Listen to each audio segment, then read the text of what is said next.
Shalom semua, perkenalkan namaku Jeremy Bintang. Aku lulusan Teknik Fisika ITB 2013. Dan pada saat ini teman-teman, aku punya syukur bisa melayani teman-teman sekalian dalam pemberitaan firman. Dan teman-teman dimanapun kalian berada, kiranya kita bisa sama-sama ya belajar dari firman Tuhan. Kita sama-sama bisa merenungkan, kita sama-sama bisa diubahkan melalui firman Tuhan ini. Sebelum kita memulai, teman-teman, mari kita berdoa. Tuhan, kami syukur atas anugerah Tuhan dalam kehidupan kami. Kami syukur bahwa kami masih diberikan kesempatan Tuhan untuk boleh mendengarkan firman Tuhan, untuk boleh mempelajari firman Tuhan dan merenungkannya. Tuhan, pakailah waktu ini, kuduskanlah waktu ini ya Tuhan. Buka telinga kami, hati kami, pikiran kami Tuhan, untuk menerima firman Tuhan. Sehingga kami Tuhan bisa menjadi pohon yang kuat ya Tuhan, yang tertanam dan bisa berbuah pada musimnya Bapa. Terima kasih Tuhan. Di dalam nama Tuhan Yesus Kristus kami telah berdoa dan mengucap syukur. Amin. Teman-teman, kita buka 2 Timotius 1 ayat 6 sampai 8. Surat 2 Timotius 1 ayat 6 sampai 8. Aku baca ya. Karena itulah kuperingatkan engkau untuk mengobarkan karunia Allah yang ada padamu oleh penumpangan tanganku atasmu. Sebab Allah memberikan kepada kita bukan roh ketakutan, melainkan roh yang membangkitkan kekuatan, kasih, dan ketertiban. Jadi janganlah malu bersaksi tentang Tuhan kita, dan janganlah malu karena aku, seorang hukuman karena dia, melainkan ikutlah menderita bagi Injilnya oleh kekuatan Allah. Nah, teman-teman, konteks 2 Timotius ini ya, itu Paulus sedang dipenjara. Paulus sebentar lagi kemungkinan akan meninggal, teman-teman, akan dihukum mati. Teman-teman bisa lihat di pasal 4 ayat yang ke-6 ya. Saat kematianku sudah dekat. Dan kondisinya juga nggak buruk, teman-teman. Dia kedinginan, dia sendirian, hanya ada luka, teman-teman. Dan makanya dia minta Timotius untuk cepetan datang gitu ya. Kalau teman-teman baca di pesan terakhirnya di pasal 4 ayat 9 dan seterusnya. Dan apa sih teman-teman yang kita mau bahas ya? Dalam surat terakhirnya Paulus ini dan surat paling personalnya Paulus kepada Timotius, Timotius itu diingatkan untuk bersaksi ya. Timotius diingatkan akan panggilannya. Timotius diingatkan, ini loh aku udah mau meninggal, nih estafet, tongkat estafet ya, kasih ke kamu. Dan teman-teman ini juga ditekankan lagi di pasal 4 ayat kedua. Beritakanlah firman, siap sedialah baik atau tidak baik waktunya. Nyatakanlah apa yang salah, tegurlah dan nasihatilah dengan segala kesabaran dan pengajaran. Nah teman, panggilan ini dan juga panggilan kepada kita semua ya, untuk bersaksi, ini tidak dimulai dari perjanjian baru doang, tapi dimulai juga dari perjanjian lama sebenarnya. 1 Tawarik 16 ayat 23-24 ya. Bernyanyilah bagi Tuhan, hai segenap bumi. Kabarkanlah keselamatan yang daripadanya dari hari ke hari. Ceritakanlah kemuliaannya di antara bangsa-bangsa dan perbuatan-perbuatannya yang ajaib di antara segala suku bangsa. Ini konteksnya lagi selebrasi. Jadi tabut perjanjian itu lagi dibawa ke Yerusalem gitu. Dan Daud itu menari-nari, dan dia itu bernyanyi, dan dia ngomong, kabarkan keselamatan daripada Tuhan, ceritakan kemuliaannya, ceritakan perbuatan yang ajaib kepada seluruh bangsa. Nah teman-teman, kenapa Tuhan mau agar umat pilihannya itu mengabarkan hal-hal ini? Lanjutnya di ayat 28-29, kepada Tuhan hai suku-suku bangsa, kepada Tuhan sajalah kemuliaan dan kekuatan. Berilah kepada Tuhan kemuliaan namanya, bawalah persembahan dan masuklah menghadap dia. Sujudlah menyembah kepada Tuhan dengan berhiaskan kekudusan. Jadi teman-teman, di sini adalah intinya kekudusan. Intinya adalah kemuliaan Tuhan. Dari Abraham, Ishak, Israel sampai kita umat pilihan Tuhan ya. Kita itu dipilih Tuhan agar setiap suku bangsa itu bisa datang kepada Tuhan. Kita sebagai the display of God's glory gitu ya. Setiap berkat yang Tuhan berikan kepada kita dalam kehidupan kita itu bukan hanya untuk membawa kita memuliakan Tuhan, bukan hanya untuk kita menikmati, ya kita menikmati Tuhan gitu, menikmati berkat Tuhan, tapi kita juga untuk menjadi berkat untuk orang lain agar mereka juga datang kepada Tuhan untuk memuliakan Tuhan. Ya, janji Tuhan kepada Abraham ya, kamu akan jadi berkat untuk bangsa-bangsa. Nah, teman-teman, ini juga sebenarnya setiap hal ya yang kita kerjakan itu tuh juga harus berfokus pada kemuliaan Tuhan. Makanya pekerjaan orang Kristen itu nggak cuma penginjilan, teman-teman, tapi juga saling membangun satu gereja, tapi juga kita bekerja, kita juga saling tunduk di dalam keluarga. Kenapa? Itu memuliakan Tuhan, gitu ya. Dan bahkan di Filipi 2, teman-teman, eh, ketaatan Yesus itu juga berpusat sebenarnya dalam kemuliaan Tuhan. Iya, ketaatan Yesus itu menyelamatkan kita, tapi ketaatan Yesus, karya Yesus itu juga fokusnya adalah untuk memuliakan Tuhan. Aku bacakannya. Itulah sebabnya Allah sangat meninggikan dia dan mengurniakan kepadanya nama di atas segala nama, supaya dalam nama Yesus bertekuk lutut segala yang ada di langit dan yang ada di atas bumi dan yang ada di bawah bumi, dan segala lidah mengaku Yesus Kristus adalah Tuhan, bagi kemuliaan Allah Bapa. Pada akhirnya kematian Yesus pun untuk kemuliaan Allah Bapa. Nah, teman-teman, dengan panggilan besar seperti ini ya, apa sih yang Tuhan sediakan kepada kita sehingga kita bisa mampu untuk mengerjakan panggilan ini? Untuk membawa orang lain memuliakan Tuhan. Dan teman-teman, kalau teman-teman baca di ayat 8, 2 Timotius 1 ayat 8, ini tuh akibat dari ayat sebelumnya. Jadi janganlah malu, gitu kan. Jadi. Nah, lihat teman-teman ayat 6 sampai 7. Di sini ya. Kita diminta untuk mengobarkan karunia Allah. Gitu. Nah, apa sih teman-teman maksud dari mengobarkan karunia Allah? Mengobarkan ini tidak sama dengan menggunakan, tidak sama dengan memakai. Kalau memakai itu jelas di 1 Timotius, Paulus tuh ngomong, Timotius jangan lalai menggunakan karunia yang telah kamu dapatkan dari Roh Kudus, gitu ya. Nah, mengobarkan itu seperti tukang sate, teman-teman. Di arangnya, apinya itu dikipas-kipas. Biar apa? Biar api nggak mati. Menjaga dan memperbesar api gitu ya. Nah, tapi kan ini bukan api, teman-teman. Bukan ngomongin api kan. Apa sih jadinya yang harus dijaga dan diperbesar sebenarnya? Karunia Allah. Nah, apa itu karunia Allah? Di 1 Korintus 12 ayat 7 ngomong gini. Tetapi kepada tiap-tiap orang dikaruniakan penyataan roh untuk kepentingan bersama. Jadi karunia roh itu disamakan dengan penyataan roh. Karunia roh itu adalah manifestasi dari Roh Kudus yang ada di dalam diri kita. Mungkin manifestasi kan kita mikirnya, oh setan-setan gitu. Sebenarnya enggak juga teman-teman ya. Manifestasi itu berarti ada penyataan. Manifestasi itulah sesuatu itu lebih dinyatakan gitu ya. Nah, hal ini mengimplikasikan bahwa ketika Roh Kudus semakin nyata hidup dalam diri seseorang, maka karunia roh yang dimiliki juga akan semakin nyata dalam kehidupan seseorang. Inilah yang dimaksud dengan mengobarkan karunia Allah. Yaitu apa, teman-teman? Sebuah aksi, sebuah tindakan di mana kita lebih menyatakan gitu, menyatakan Roh Kudus. Roh Kudus makin nyata dalam kehidupan kita. Nah, pertanyaannya, gimana cara konkretnya? Gimana cara kita menyatakan Roh Kudus dalam kehidupan kita? Kita harus tahu dulu, teman-teman, siapa itu Roh Kudus dan bagaimana Roh Kudus bekerja. Jadi, Galatia 5, teman-teman, mengajarkan kalau mengajar kita untuk menjalani hidup yang dipimpin oleh Roh. Gitu ya. Aku buka di Galatia 5. Ini tentang buah roh ya. Ini terkenal banget, teman-teman ya. Hiduplah oleh roh, ayat 16. Maka kamu tidak akan menuruti keinginan daging. Ayat 18. Beri dirimu dipimpin oleh roh. Maka kamu tidak hidup di bawah hukum Taurat. Gitu.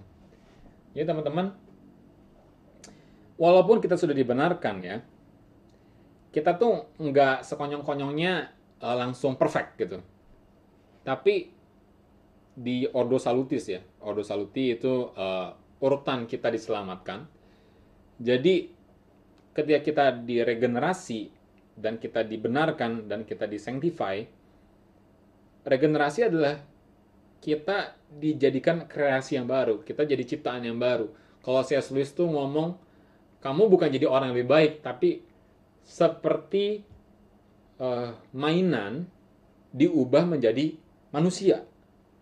Ini suatu hal yang benar-benar kontras, yang beda, yang nggak bisa disamakan. Ini kreasi baru, ini makhluk yang berbeda gitu. Walaupun wujudnya beda, walaupun wujudnya sama, tapi beda teman-teman. Awalnya kita punya natur duniawi, sekarang kita punya natur ilahi. Tapi ketika kita dilahirkan baru, kita menjadi bayi teman-teman. Natur ilahi kita sama kenyataan hidup kita berbeda. Kuasa dosa itu masih melekat teman-teman. Walaupun hukuman dosa telah dipatahkan, tapi kuasa dosa dalam kehidupan kita masih melekat gitu. Makanya dalam pendewasaan kita, Roh Kudus itu membawa kita untuk semakin hari itu semakin lepas gitu ya. Makanya Paulus ngomong dipimpin oleh Roh. Dan kamu dipimpin oleh Roh, maka kamu nggak akan melakukan perbuatan-perbuatan daging.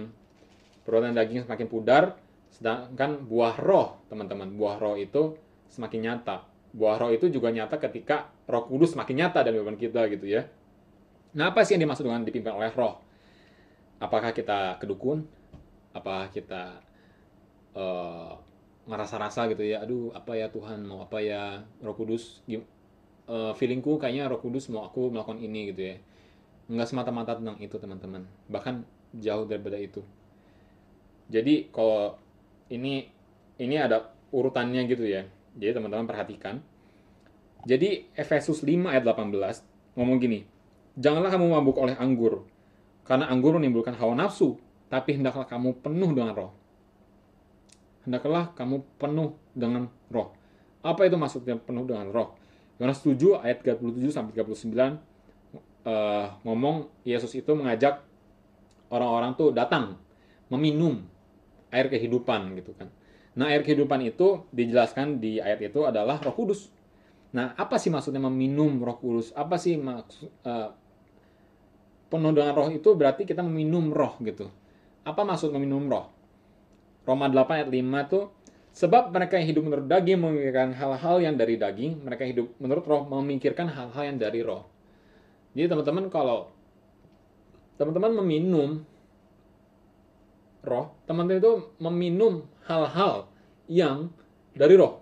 Teman-teman itu memikirkan hal-hal yang dari Roh. Kolose 3 dan Filipi 3 itu mengajarkan kalau kita harus dengan sungguh-sungguh mendevosikan pikiran dan perhatian kita dengan perkara yang di atas. Sama ya. Jadi apa yang dimaksud dengan perkara di atas dan apa yang dimaksud dengan hal-hal dari Roh?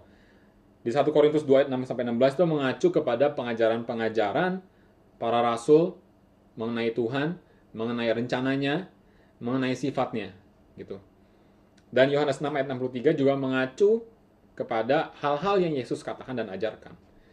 Jadi ini hal-hal yang penting teman-teman ya, bahwa dalam kita hidup dipimpin oleh Roh itu bukan semata-mata kita berdoa, bukan semata-mata kita nyanyi lagu, bukan semata-mata kita bersekutu, bukan semata-mata kita melakukan hal-hal lain gitu ya, tapi kita belajar, justru kita belajar firman Tuhan, justru itu teman-teman. Makanya di 2 Timotius 3 ayat 14 sampai 17 ini juga ayat yang terkenal ya mengenai firman Tuhan. Tetapi hendaklah engkau tetap berpegang pada kebenaran yang telah engkau terima dan engkau yakini dengan selalu mengingat orang yang telah mengajarkannya kepadamu. Ingatlah juga bahwa dari kecil engkau sudah mengenal kitab suci yang dapat memberi hikmat kepadamu dan menuntun engkau kepada keselamatan oleh iman kepada Yesus Kristus.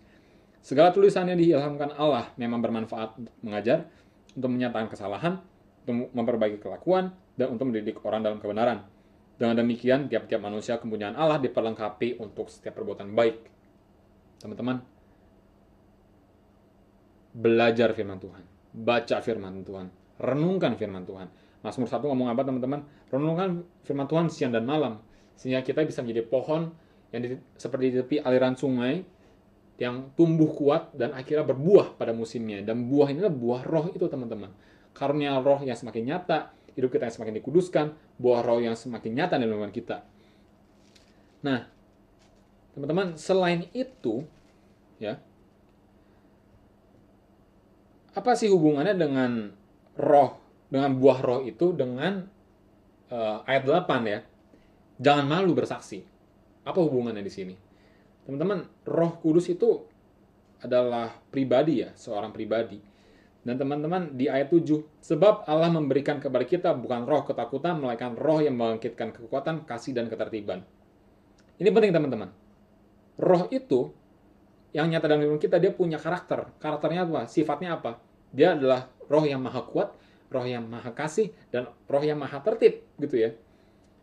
Inilah kekuatan ilahi, kasih ilahi, dan ketertiban ilahi gitu. Dan inilah yang kita dapatkan. Inilah yang akan diimpartasi oleh Roh Kudus kepada kita ketika Roh Kudus makin nyata dalam kehidupan kita gitu. Apa itu kekuatan? Apa itu kasih? Apa itu ketertiban? Kekuatan atau dunamis atau dari yang jadi dinamo gitu ya, dinamit gitu. Itu mengacu kepada miraculous power.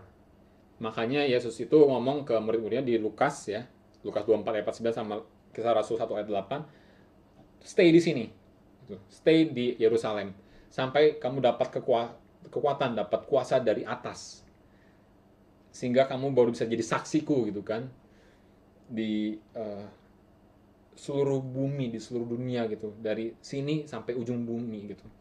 Dan teman-teman, ini penting gitu ya, bahwa teman-teman kita bingung ya, kenapa sih orang bisa menjadi kuat, orang Kristen bisa hebat ya, dulu martir-martir zaman dulu ya bisa berani, bisa mati gitu ya, mempertahankan iman mereka. Ya karena ada kekuatan besar teman-teman yang Tuhan beri melalui Roh Kudus untuk kita menjadi saksi di Yerusalem, Yudea, Samaria sampai ke ujung bumi. Itu ada kekuatan di situ. Dan teman-teman yang kedua ya adalah kasih. Kasih di sini bahasa aslinya agape ya. Agape itu sebenarnya kata biasa, kasih biasa sebenarnya kalau di orang Yunani biasa. Tapi di Alkitab ini kasih agape ini dikasih pengertian baru. Dipakai untuk menunjukkan kasih Tuhan. Kasih divine love. Agape ini tidak dipakai untuk merujuk kepada kasih yang meminta, kasih yang sentimental, kasih yang berpusat pada perasaan atau emosi, kasih yang menuntut pengorbanan orang lain. Bukan juga teman-teman berbicara tentang toleransi, keramah tamahan, dan pertemanan. Bukan. Ketika kita berbicara tentang agape, kita berbicara tentang sebuah tindakan pengorbanan diri. Agape adalah kasih yang selalu berkorban, dan agape adalah kasih yang selalu memberi. Contohnya apa? Kita lihat aja firman Tuhan ngomong apa tentang agape ini. Yohanes 3 ayat 16, ya. Begitu besar kasih Allah akan dunia ini, sehingga ia telah mengaruniakan, memberi ya. Kalau mengasihi, memberi. 1 Yohanes 4 ayat 9. Inilah kasih itu, bukan kita yang telah mengasihi Allah, tetapi Allah yang telah mengasihi kita, dan telah mengutus anaknya sebagai pendamaian bagi dosa-dosa kita. 1 Yohanes 14. Yohanes 14 ayat 15 ya. Jikalau kamu mengasihi aku, kamu akan menuruti segala perintahku. Kamu mengasihi, kamu menuruti. Yohanes 15 ayat 13. Tidak ada kasih yang lebih besar daripada kasih seorang yang memberikan nyawanya untuk sahabat-sahabatnya. Teman, kasih inilah kasih yang ilahi, yang berpusat pada kebenaran, kepada Tuhan, kepada moral excellence. Kasih menjadi dasar kita, menjadi membuat kita untuk apa? Mengosongkan diri, untuk menyangkal diri, untuk memikul salib, untuk mengikut Yesus. Karena kasih tersebut kita tidak mengkhawatirkan kesejahteraan diri kita, tapi justru kita dimampukan untuk mencari kerajaan Tuhan dan kebenarannya. Kasih yang memampukan kita untuk berkata, ia semakin besar, kita semakin kecil. Pengorbanan diri teman-teman. Makanya sakit mengasihi itu. Ya jelas, karena kasih itu adalah kasih yang berkorban ya. Agape itu. Dan yang terakhir teman-teman, yang ketiga, ketertiban. Ini bahasa aslinya sophronismos. Ini rada aneh ya sebenarnya ketertiban, tapi bahasa aslinya ini dipakai untuk tiga hal. Pengendalian diri, kedisiplinan diri, dan kebijaksanaan. Tiga hal ini teman-teman. Pengendalian diri, kedisiplinan, dan kebijaksanaan. Teman-teman di 1 Korintus 2 ya, eh, Paulus tuh ngomong gini, roh menyelidiki segala sesuatu, bahkan hal-hal yang tersembunyi dalam diri Allah. Nah, terus ditanya, kalau begitu, siapa yang bisa mengerti pikiran Tuhan? Ya, roh itu. Dan dilanjutkan, kita tidak menerima roh dunia, tetapi roh yang berasal dari Allah, supaya kita tahu apa yang dikaruniakan Allah kepada kita. Jadi, roh itu memberikan kita kebijaksanaan, memberikan kita pengetahuan, untuk kita tahu apa yang dikaruniakan Allah kepada kita. Kita bisa membedakan mana Tuhan, mana enggak. Kita bisa membedakan mana firman Tuhan, mana enggak. Ini adalah karunia dari roh, gitu ya. Apa hubungannya teman-teman sama panggilan kita? Di Kolose 4 ayat 3, Paulus ngomong gini, berdoalah untuk kami, supaya Allah membuka pintu untuk pemberitaan kami. Gitu. Jadi teman-teman, penginjilan itu bukan sekedar kita penginjilan aja kemana-mana gitu ya, asal caplok sana sini gitu. Enggak teman-teman. Benar firman itu dimulai dengan doa agar pintu dibukakan. Kenapa teman-teman pintu perlu dibukakan? Ini ada satu ayat menarik ya, di Amsal 27 ayat 14. Siapa memberkati sesamanya dengan suara nyaring pagi-pagi sekali, itu akan dihitungkan sebagai kutuk. Ya teman-teman, berkat yang disampaikan di waktu yang salah, di tempat yang salah, ketika pintu tidak dibukakan, jembatan tidak dibangun sama Tuhan, tapi kita beritakan, itu jadi kutuk teman-teman. Kebijaksanaan memberikan kita efektivitas teman-teman. Kita bisa tahu apa yang Tuhan mau, kita bisa pengontrolan diri ya. Keberadaan Roh Kudus itu tidak membuat kita menjadi orang yang gegabah dan sembrono. Roh Kudus memampukan kita untuk percaya bahwa kegagalan dan kelemahan kita tidak akan dapat menggagalkan rencananya untuk dunia ini dan untuk orang-orang di sekitar kita. Dan teman-teman, ketiga hal ini bersinergi ya. Kasih, kekuatan, ketertiban. Bersinergi untuk memampukan kita menjadi saksi yang berkenan kepada Allah. Menjadi saksi yang berkenan, menjadi saksi yang memuliakan Tuhan. Karena intinya itu apa teman-teman? Bukan orang lain tuh selamat. Itu adalah dampaknya ya. Tapi intinya apa? Orang tuh memuliakan Tuhan. Intinya adalah kita memuliakan Tuhan. Kita diselamatkan. Iya, tapi itu adalah, kalau kata orang itu adalah hadiahnya. Itu adalah kayak side gift. Gift utamanya apa sih? Kita bisa ketemu Tuhan, kita bisa berrelasi sama Tuhan, kita bisa memuliakan Tuhan, kita bisa menatap keindahan Tuhan, kita bisa menatap kemuliaan Tuhan. Dan itu teman-teman luar biasa banget ya, kalau teman-teman merasakan itu. Itu gak ada orang yang bisa melihat Tuhan enggak tunduk, enggak terkurap gitu ya. Kalau teman-teman baca firman Tuhan tuh, orang ketemu Tuhan tuh, aduh teman-teman. Dan ketika dari sini ya, apa sih teman-teman yang bisa kita pelajari dari pembelajaran firman Tuhan ini? Pertama, Tuhan menyelamatkan kita. Itu dari kasih Tuhan ya. Anugerah Tuhan, Tuhan menyelamatkan kita. Kedua, kita bukan saja diselamatkan dari maut, tapi kita juga menjadi orang yang benar di hadapan Tuhan. Kita menerima anugerah keselamatannya merupakan awal dari perjalanan hidup iman kita yang terlalu amazing untuk diungkapkan dalam kata-kata ya. Roh Kudus itu yang ada dalam diri kita memberikan kita kekuatan, kasih dan kebijaksanaan ilahi. Kita diberikan roh untuk membangun sesama orang percaya untuk terus hidup dipimpin dalam roh. Dan teman-teman, ketika kita diberikan berkat yang luar biasa ya, pengudusan dari roh, kebenaran, kita diberikan kekuatan, kasih, pengendalian diri, kebijaksanaan, kedisiplinan. Kita juga diberikan karunia roh secara spesifik masing-masing untuk membangun satu sama lain. Untuk apa sih? Untuk memuliakan Tuhan dan untuk membawa orang lain juga memuliakan Tuhan.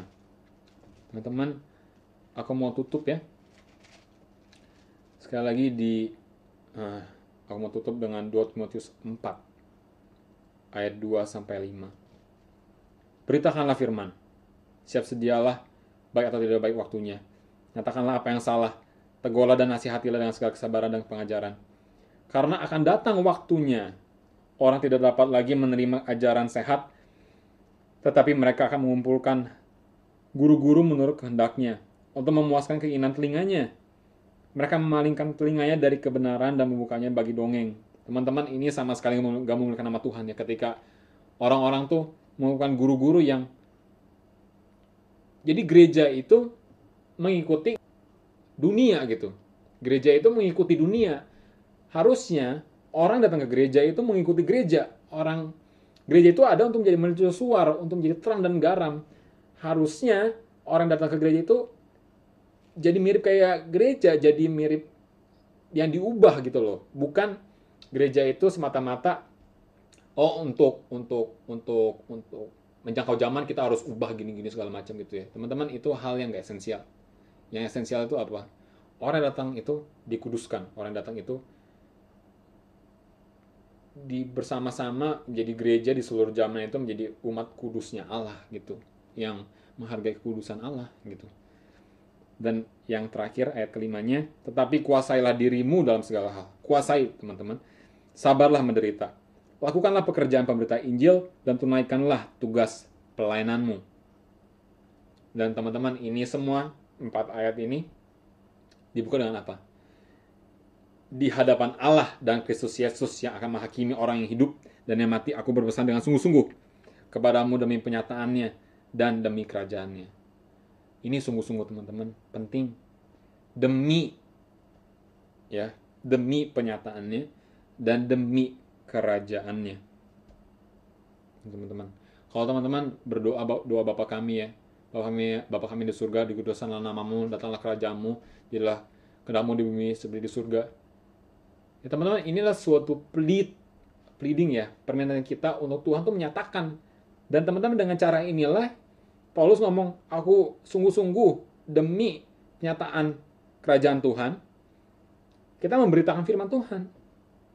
Kita menegur orang, kita menasihati orang dengan kesabaran dan pengajaran, dengan kekuatan kasih dan ketertiban. Dengan cara inilah teman-teman kita memuliakan Tuhan. Dengan cara inilah teman-teman kita bisa menjadi berkat. Dengan cara inilah teman-teman kita mengerjakan sebenarnya apa yang kita harus kerjakan ya. Dan ini mengubah sudut pandang kita terhadap kehidupan kita. Teman-teman, aku berdoa kiranya teman-teman bisa mengerti firman Tuhan ini. Teman-teman bisa belajar lagi, dalamin lagi di rumah sama KKPA, sama adik PA. Teman-teman baca 2 Timotius 1-4 ini. Teman-teman selidiki dan kiranya kita bersama-sama, berjuang bersama-sama. Kita satu gereja, berjuang bersama-sama untuk memuliakan nama Tuhan yang di surga.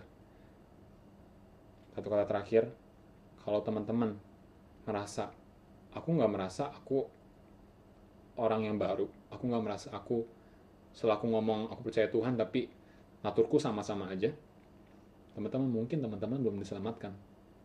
Petrus itu ngomong, make sure of your salvation ya. Matius 7 itu enggak semua orang yang berkata Tuhan akan diselamatkan, tapi justru Tuhan tuh ngomong, pergi lu anak lawlessness gitu ya, orang yang nggak tahu hukum, aku nggak kenal kamu. Teman-teman berdoa sama Tuhan, teman-teman minta Tuhan tolong tunjukkan gitu ya keselamatanku, berikan aku kepastian keselamatan. Minta Tuhan untuk Tuhan menyatakan diri kepada kita, melihat kemuliaan Tuhan, dan bantu berdoa agar Roh Kudus makin nyata dalam kehidupan kita ya. Dan teman-teman, untuk menutup, mari kita berdoa. Tuhan Yesus, kami yang syukur atas anugerah Tuhan dalam kehidupan kami, Bapa. Kami yang syukur karena Engkau Allah yang datang ke dalam dunia Tuhan, yang menjanjikan keselamatan dari awal Tuhan, dari permulaan zaman. Ya Bapa, kami berdoa Tuhan, kiranya namamu boleh dipermuliakan, kiranya namamu boleh diagungkan Tuhan melalui karyamu yang besar ya Bapa, yang berpuncak di Yesus Kristus ya Tuhan. Dan Bapa, sekali lagi di Filipi 2 Tuhan, dan kiranya semua orang bertekuk lutut dan menyatakan bahwa Yesus adalah Kristus, Yesus adalah Tuhan ya Bapa, demi kemuliaan Allah Bapa ya Tuhan. Dan Bapa, sekarang kami sudah selesai Tuhan belajar, kiranya Tuhan kami bisa merenungkan firman ini siang dan malam Tuhan. Tanamkan ya Tuhan, pegang erat Tuhan, kiranya firman Tuhan ini boleh berakar kuat dalam hati kami masing-masing, dan kami bisa bertumbuh kuat Tuhan, bertumbuh kuat berdasarkan dengan firman ini, dan juga kami bisa berbuah Tuhan pada musimnya Bapa. Terima kasih Tuhan, kami serahkan semuanya ke dalam tangan-Mu.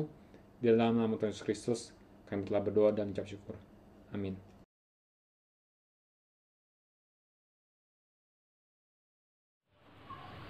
Shalom semua, namaku Christian, Pendeta Syafaat untuk Jumatan kali ini. Mari kita bersatu dalam doa. Tuhan Yesus, terima kasih Tuhan atas seluruh berkat-Mu hingga pada saat ini. Kami bisa berkumpul untuk melaksanakan Jumatan pada kali ini Tuhan. Tuhan, kami ingin mengangkat doa syafaat kami, biarlah Engkau yang mendengarkan doa kami Tuhan. Pertama, kami ingin berdoa untuk divisi misi ya Tuhan. Kiranya Engkau yang memberkati divisi misi Tuhan. Engkau yang menguatkan mereka dan memberikan mereka semangat agar mereka mau memberikan hati mereka untuk orang lain dalam menjalankan setiap pekerjaan mereka Tuhan. Tuhan, kami juga ingin berdoa Tuhan untuk panitia pasca PMK ITB Tuhan.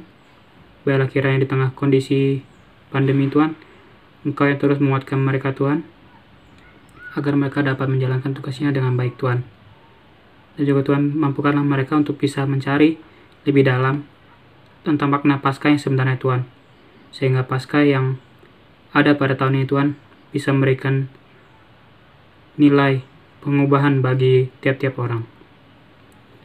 Tuhan, kami juga ingin berdoa Tuhan untuk mahasiswa Institut Teknologi Bandung Tuhan, untuk kami yang sedang melaksanakan kegiatan belajar dari rumah Tuhan.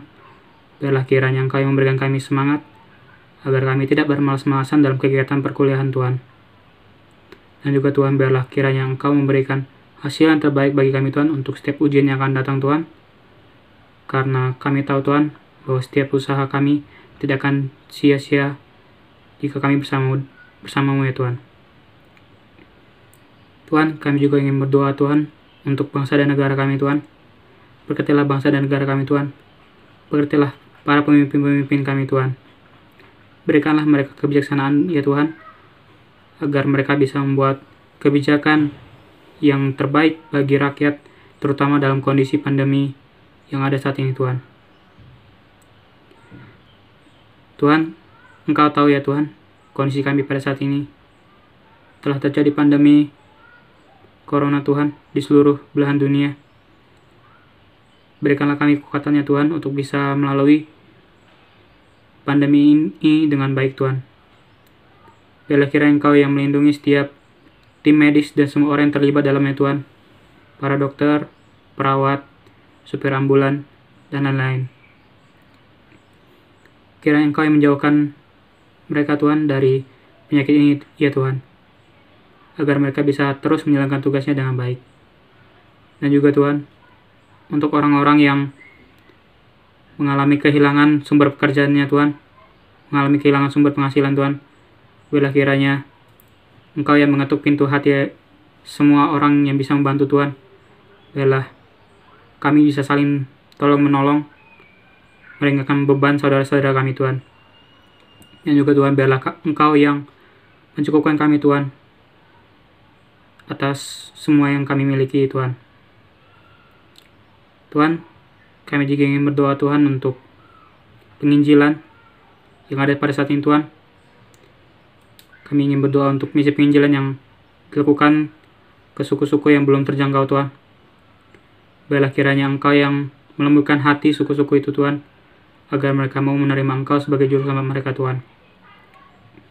Dan juga Tuhan, kami rindu Tuhan untuk adanya seorang murid Kristus agar berada di tengah-tengah mereka Tuhan, supaya mereka bisa dibimbing dan diajarkan cara menjadi Kristen yang baik Tuhan. Juga Tuhan, kami ingin berdoa Tuhan untuk suku-suku tersebut Tuhan. Biarlah kiranya segala kuasa kegelapan yang melingkupi suku-suku tersebut Tuhan bisa dipatahkan hanya dalam nama-Mu, Tuhan Yesus Kristus. Teman-teman yang memiliki kerinduan untuk berdoa untuk suku-suku tertentu dan juga mungkin topik doa lain, saya persilakan, saya berikan waktu sejenak.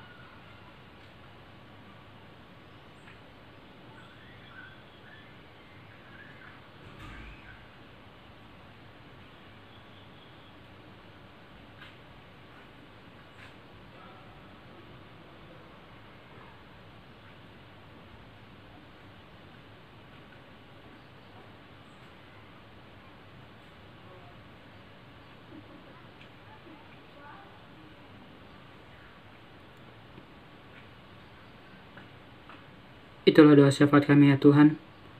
Biarlah kiranya Kau mendengarkan dan mengabulkan doa syafaat kami ya Tuhan. Terima kasih ya Tuhan, kami sudah berdoa dan mengucap syukur. Amin.